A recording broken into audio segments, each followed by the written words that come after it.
Thank you very much, DP. Ladies and gentlemen, Your Excellencies, Ambassadors, High Commissioners, Commissars, Secretary General, Deputy President, and the leadership of Gauteng, including our MMCs and public representatives,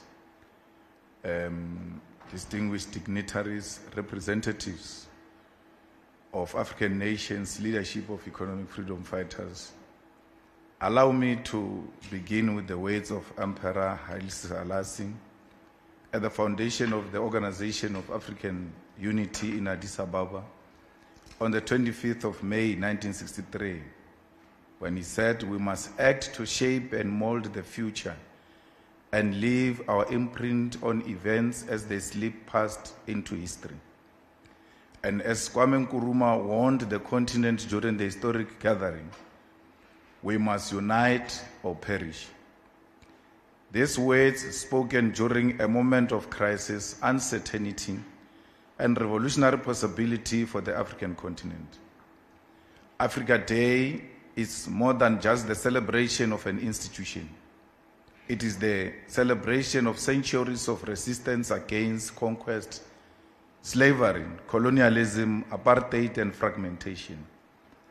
The formation of the Organization of African Unity in 1963, which later became the African Union in 2002, did not happen in peaceful conditions. It was born during one of the most turbulent periods in African and global history.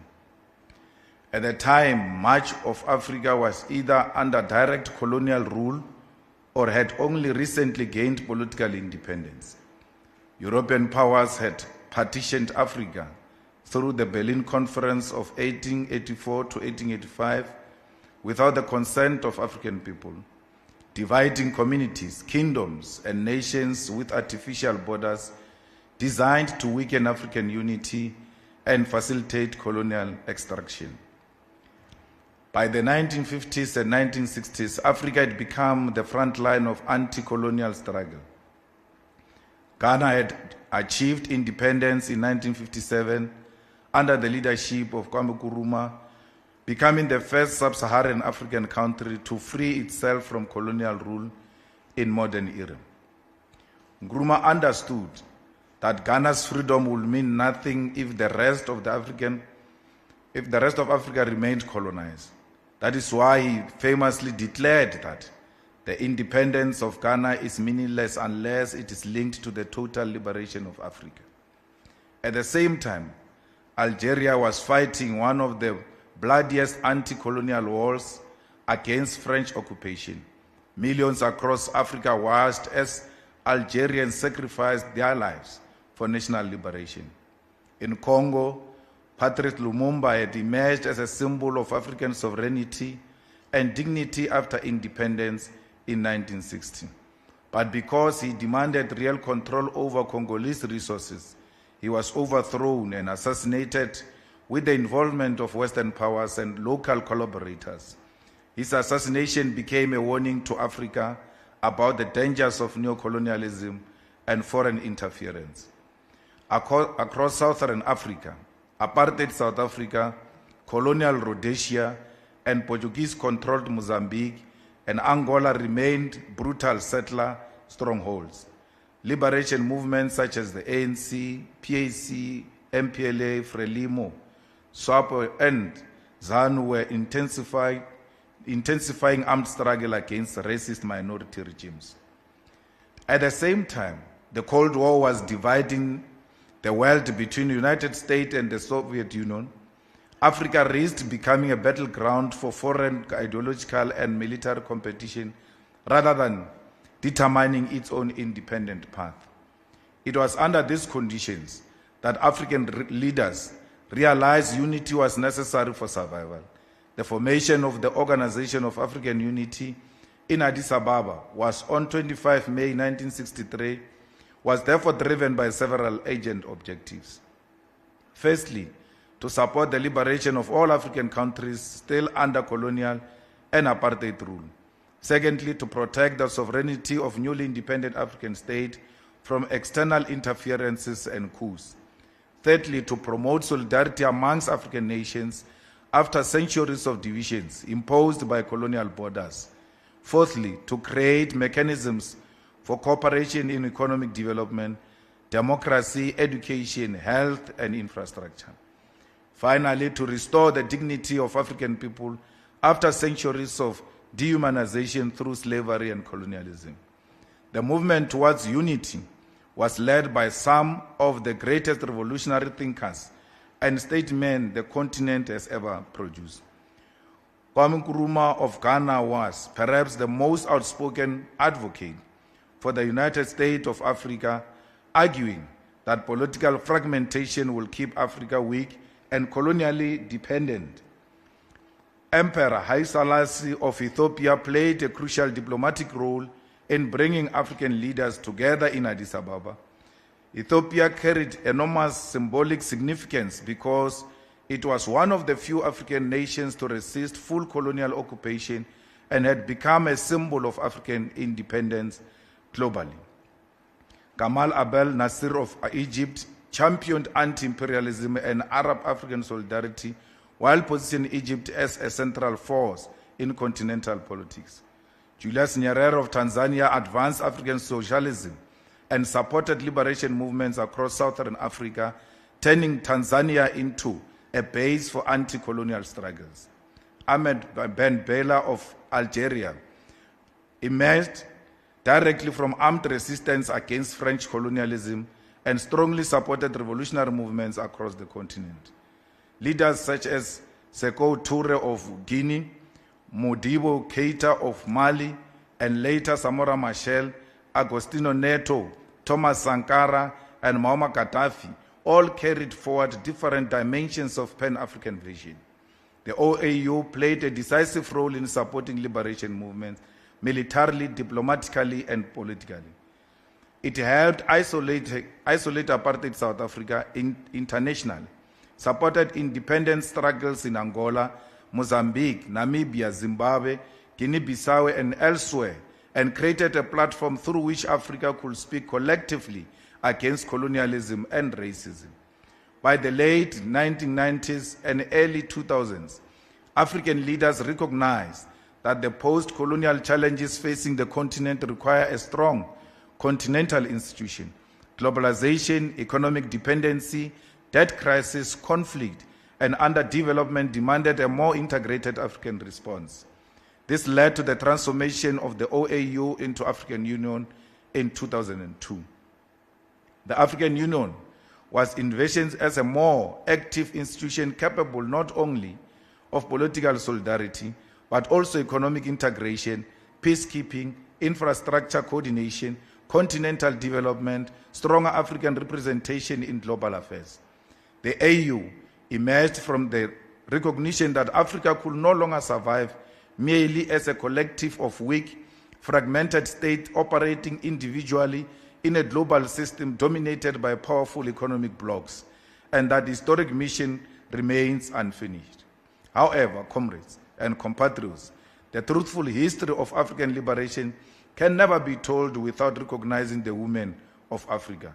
Too often, history remembers men with guns and podiums while forgetting the women who carried revolutions on their backs, hid freedom fighters in their homes, crossed border carrying intelligence, organized underground movements, mobilized communities, educated generations, and in many cases took up arms themselves against colonialism and apartheid. The freedom of Africa was not won by men alone. It was won by women such as Queen Nzinga of Angola, who resisted Portuguese colonial expansion in the 17th century with extraordinary military and diplomatic skills. It was won by different kinds of women in different kinds of the continent and countries. It was won by Josina Michel of Mozambique, who became a symbol of women participation in the armed struggle through Frelimo. It was won by Winnie Madikizela Mandela, Albertina Sisulu, Lillian Ngoyi, Charlotte Maxeke, and countless women of South Africa who endured burnings, imprisonment, torture, exile, and harassment while sustaining the anti-apartheid struggle. It was won by women combatants in Algeria who carried bombs through colonial checkpoints and stood at the center of the Algerian Revolution. It was won by the women of Guinea-Bissau, Angola, Zimbabwe, Namibia, Kenya, and Tanzania who transformed liberation movements from isolated military campaigns into mass popular struggles. We have to ask ourselves, have we fulfilled the dream of those who gathered in Addis Ababa in 1963?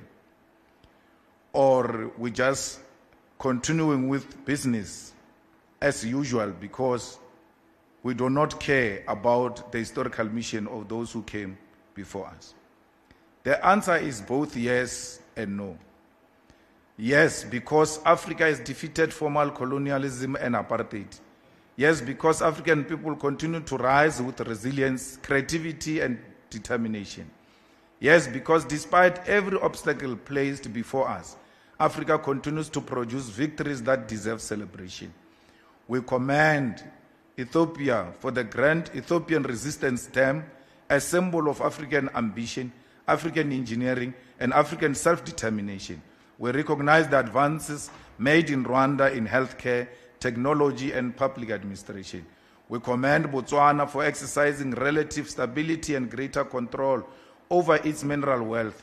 We celebrate Kenya's leadership in financial technology and geothermal energy innovation. We salute Nigeria for building one of the world's largest creative industries through Nollywood and for shaping global music and culture through Afrobeats. We celebrate South Africa's scientists and researchers who demonstrated African excellence during COVID-19 pandemic. We recognize the growing assertion of sovereignty by countries such as Burkina Faso, Mali, and Niger, whose people increasingly demand that African resources must benefit African people rather than foreign powers.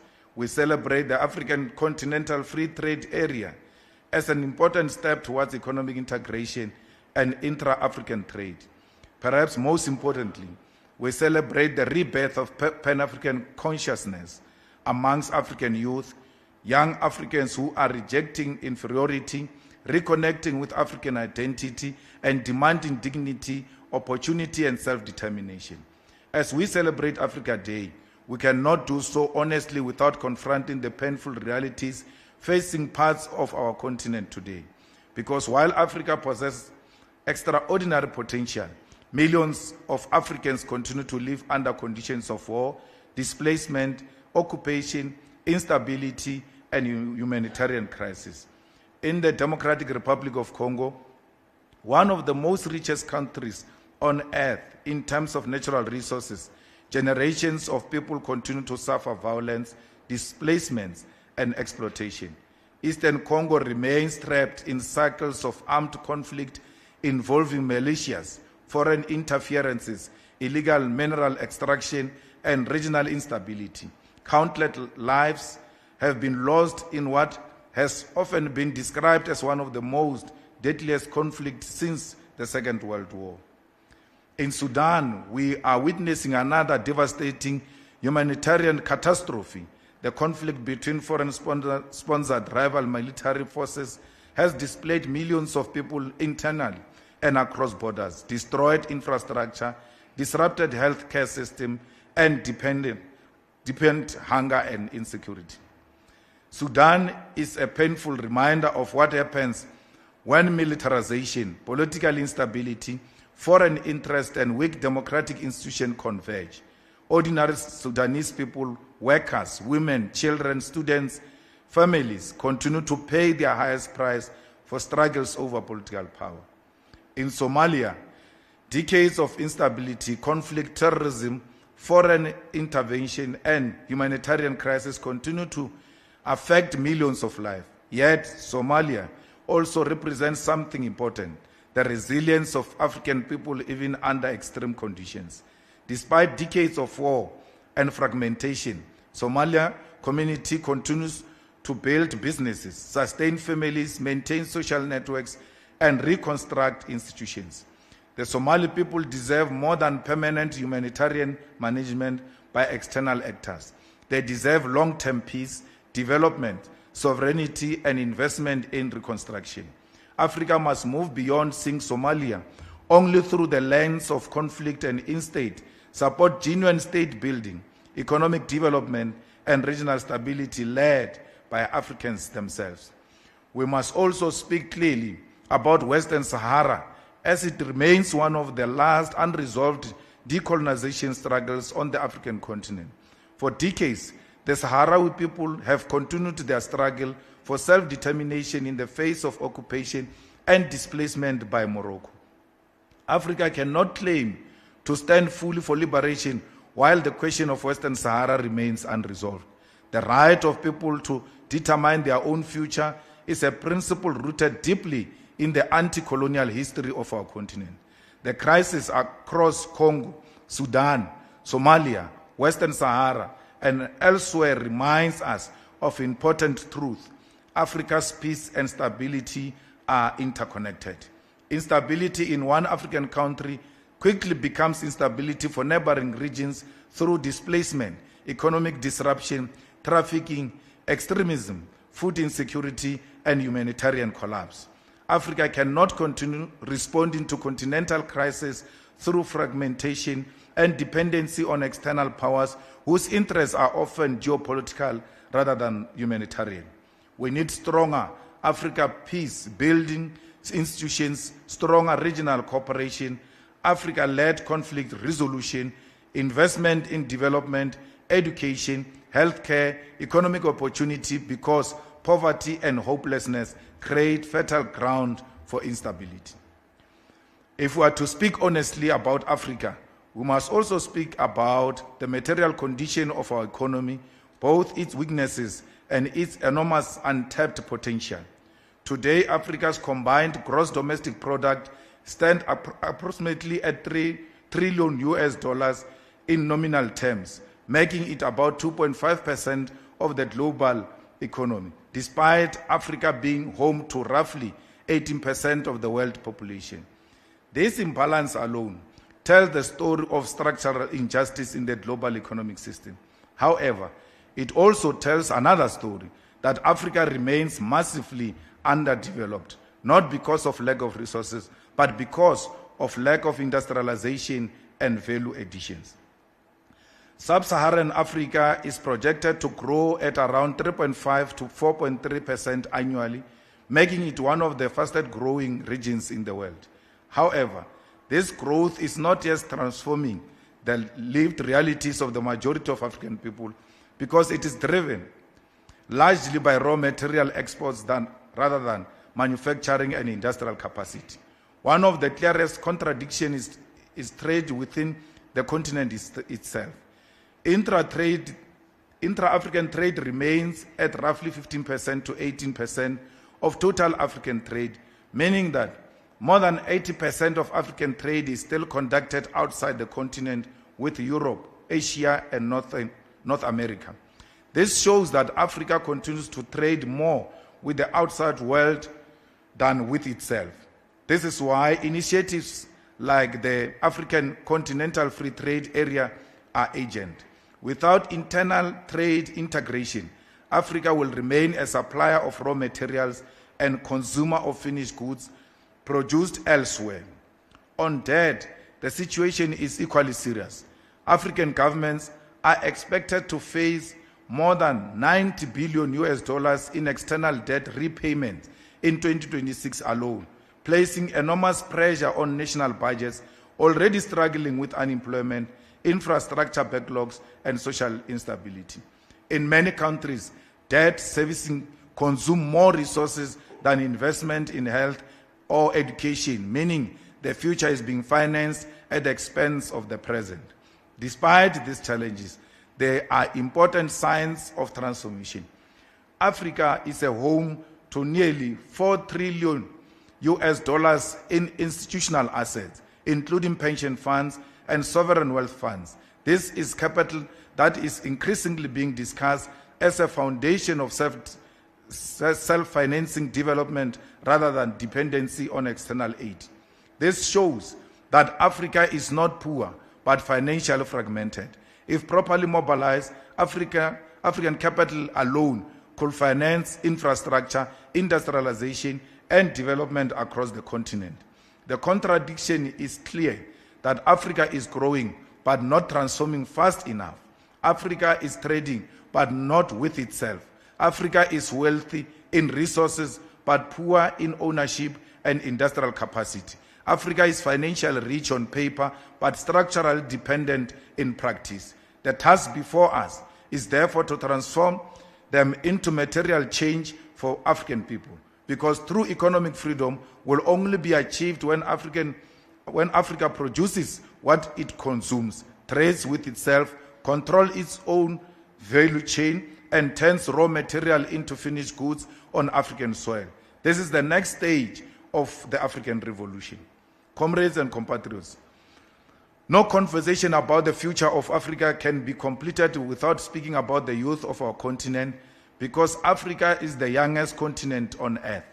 African youth make up nearly 60% of continent's population, and by 2030, Africa is expected to account for 42% of all young people globally. Additionally, the median age of Africa is just above 18 years old. This means humanity's future is increasingly tied to the future of African youth.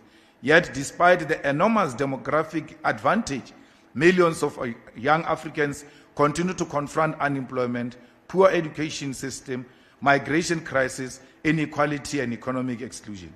Too many Africans, graduates, leave university only to enter economies that cannot absorb their skills. Too many young Africans cross deserts and oceans searching for opportunity because our economy has failed to create meaningful work and dignified lives. Despite this hardship, African youth continue to rise with extraordinary creativity and determination. Young Africans are transforming global culture through music, fashion, film, technology, sports, and entrepreneurship. Young Africans are also shaping political consciousness across the continent, from Feast Must Fall in South Africa to youth-led democratic mobilization in Senegal to the young fighters who stood to reject the finance bill in Kenya and end SARS in Nigeria. History teaches us that this is nothing new. Patrice Lumumba was only 35 years old when he became Prime Minister of Congo and confronted imperialism directly.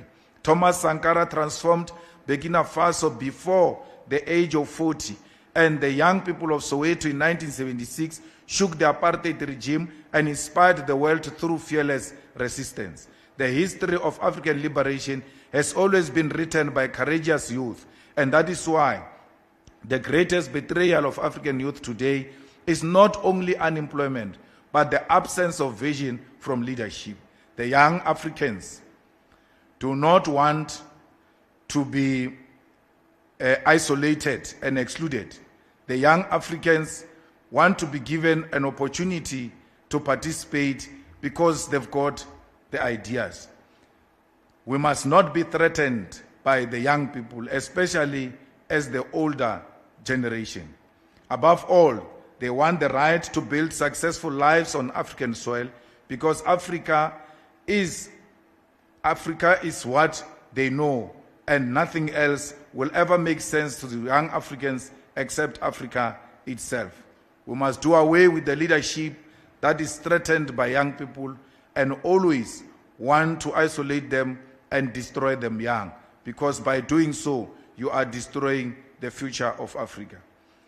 In recent weeks, our continent has once again confronted the devastating reality of Ebola outbreaks in parts of DRC and Uganda.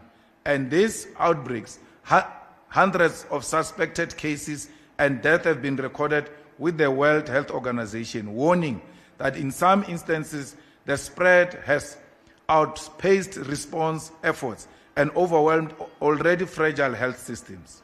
These outbreaks have been made more severe not only by the virus itself, but by deeper structural conditions, under-resourced healthcare system, conflict in Eastern Congo, displacement of communities, mistrust in public health intervention, and attacks on healthcare facilities attempting to save lives. What this teaches us is clear. Health crises in Africa are never just medical crises. They are political, economic, and social crises at the same time. Yet, even in the face of such tragedy, African health workers, scientists, and communities have shown extraordinary resilience. Uganda, for example, has repeatedly demonstrated the capacity to contain Ebola outbreaks through rapid coordination, surveillance, and community response system, often bringing outbreaks under control within months. We therefore salute the nurses, doctors, volunteers, and community leaders who place themselves on the front lines of this crisis, often without adequate resources to protect African life. No African country can fight pandemic alone. No border can stop a virus, and no nation can build health security in isolation with its neighbors if its neighbors are weak. That is why we must strengthen continental cooperation in public health, invest in African pharmaceutical capacity, support African research institutions, and ensure that never again does Africa depend entirely on external powers for emergency responses to crises that are ours. This was made even more evident to us when, during the COVID-19 virus, Western powers were ready to let us die while they hoarded vaccines and refused to deliver vaccines already paid for by African countries. The dignity of African people demands more from us, and as we speak about African unity and Pan-Africanism, we must confront one of the greatest dangers facing the continent today: Afrophobia. What some call xenophobia against fellow Africans is in truth Afrophobia, which is the hatred, suspicion, exclusion, and criminalization of African people by fellow Africans themselves. We must also be honest that Afrophobia is not new, and it did not begin in South Africa in 2008 or 2015. It is part of a long colonial strategy designed to divide African people, weaken solidarity, and make unity impossible. Colonialism survived by convincing Africans that they were strangers to one another. The Berlin Conference divided us artificially into Anglophone, Francophones, Lusophones, Arab Africa, Sub-Saharan Africa, North Africa, East Africa, Western Africa, and Southern Africa, not for our benefit, but to fragment African identity and prevent continental unity. From slavery to colonialism, to neocolonialism, to modern financial domination, the pattern has remained the same. Africa is valued for its mineral, labor, land, strategic position, and markets, but African lives themselves are treated as disposable. The world speaks about democracy and human rights, yet throughout history, it has repeatedly supported dictatorship, coups, destabilization campaigns, assassinations, and wars whenever African leaders attempted to exercise genuine sovereignty over African wealth. When Patrice Lumumba demanded control over Congolese resources, he was removed and assassinated. When Thomas Sankara sought to free Burkina Faso from dependency and debt, he was isolated and overthrown. When Muammar Gaddafi promoted African financial independence and continental integration, Libya was destroyed under the banner of humanitarian intervention, leaving instability across the Sahel that continues to this day. The destruction of Libya did not only destroy Libya, it destabilized Mali, Niger, Chad, Sudan, and the border region through weapons, militant activities, trafficking networks, and migration crises. This is how imperialism functions. One African country is weaponized against another, instability in one region becomes a crisis for neighboring states, and divisions weaken the continental collectively. White supremacy understood very early that a united Africa will become an unstoppable political and economic force, and so division became a weapon. We have seen painfully examples of this throughout modern African history. In 1969, the government of Ghana, under those order, expelled hundreds of thousands of undocumented migrants, many of them Nigerians and Western Africans who had contributed to the Ghanaian economy. Years later, during economic crisis in the 1980s, Nigeria retaliated by expelling millions of Western African migrants, including large number of Ghanaians. This cycle of retaliation between the two great African nations demonstrated how quickly economic hardship can be manipulated into hostility against fellow Africans. Instead of confronting neo-colonial economic structure and elite failures, ordinary Africans became targets. In Zimbabwe, the Kukurahundi massacre of the 1980s remained one of the most painful chapters in the post-independence African history.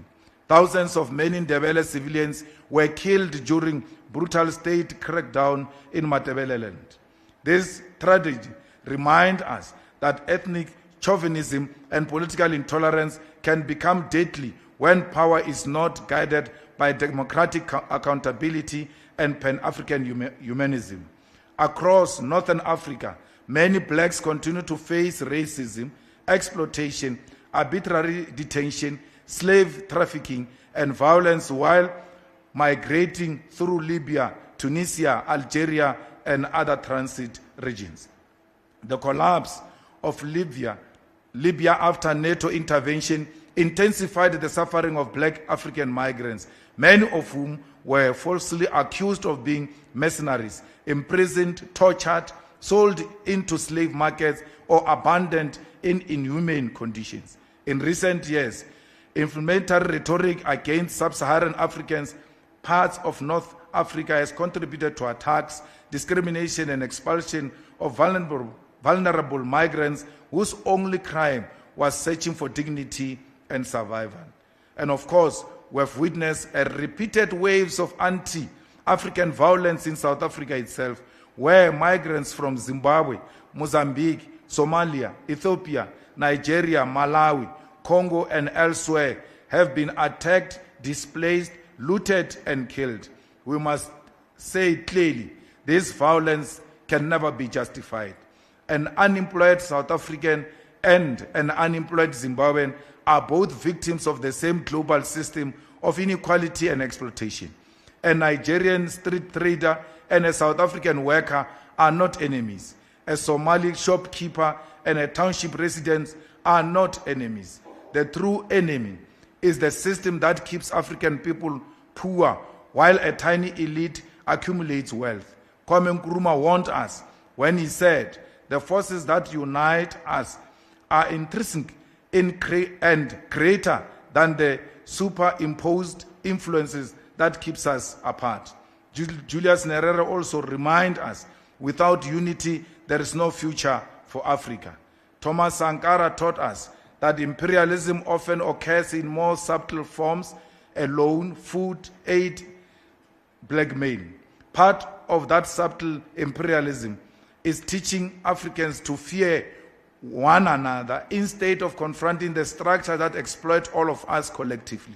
We must also never forget that African liberation itself depended on solidarity across borders. South African freedom fighters found refuge in Zambia, Tanzania, Angola, Mozambique, Algeria, Ethiopia, Libya, Zimbabwe, and Nigeria.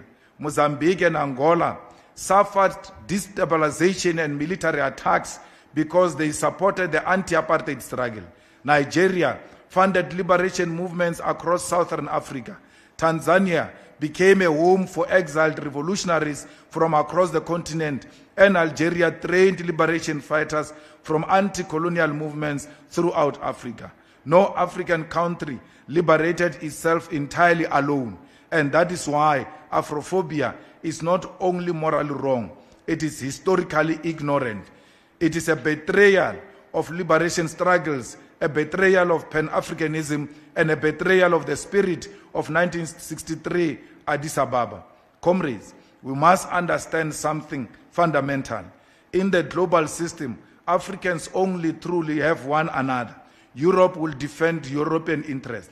America will defend American interests. China will defend Chinese interests. Africa must defend African interests. Fellow Africans, the dream of Africa, of a united Africa, is not impossible. It is possible to establish a common African currency in the future. It is possible to build integrated rail and transport system from Cape to Cairo. It is possible to establish African-controlled financial institutions that free us from dependency on the IMF and World Bank. It is possible to create visa-free movement across the continent. It is possible to create universities that lead the world into science and medicine. It is possible to create a borderless Africa like Africa was before the Berlin Conference. What is required is political courage, and the EFF remains committed to the total liberation of Africa, not only from neo-colonial rule, but from economic exploitation, inequality, corruption, tribalism, and dependency. As we commemorate Africa Day, let us remember that history will judge our generation not by the speeches we made, but by whether we transformed material conditions of African people. The task before us is clear: unite Africa, industrialize Africa, democratize Africa, defend Africa, liberate Africa economically. There is no room for anyone who wants to hate Africans. There is no room for black-on-black violence. Africa must stand up and say, we are one, and will never listen to the voice of ignorant people who don't know where we come from. We are who we are because of those who came before us. We are one blood, we are one skin, and we remain the same victims all over the world. Africans are hated in South Africa. Africans are hated in Africa. Africans are hated in the whole global village. And therefore, it is now the time for Africans to show one another love. And this mission should be achieved in our lifetime. I thank you.